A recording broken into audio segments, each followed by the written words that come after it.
नमस्कार मंडळी.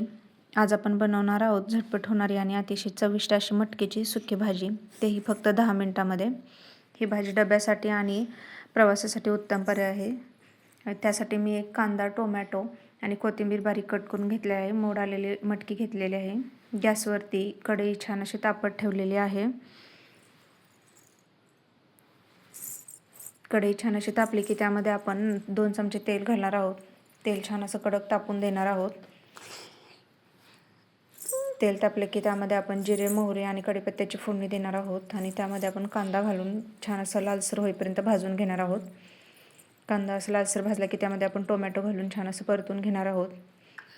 टोमॅटो छान असं तेल सुटेपर्यंत परतून घेणार आहोत. अशा पद्धतीने तेल सुटलं की त्यामध्ये आपण मसाले घालणार आहोत. मसाल्यामध्ये चिमूटभर हळद, 1 चमचा गरम मसाला, 1 चमचा धनेपूड, 1 चमचा लाल तिखट, हे सर्व घालून 1-2 मिनिट मसाले सर्व परतून घेणार आहे आणि त्यामध्ये मोड आलेली मटकी घालणार आहे. अशा पद्धतीने मटकी 2 मिनिट छान अशी परतून झाली की त्यामध्ये मीठ घालून घेणार आहे आणि एक वाफ काढून घेणार आहे. मटकी शिजवण्यासाठी एक वाफ सफिशियंट आहे. यामध्ये पाण्याचा थोडाही वापर केलेला नाही. अशा पद्धतीने एक वाफ काढून झाली की पाहू शकता भाजी आपली तयार आहे. आता यामध्ये आपण खूप सारी कोथिंबीर घालूयात. पाहू शकता किती सुंदर भाजी बनलेली आहे. आता मी तुम्हाला एका प्लेटमध्ये काढून दाखवते.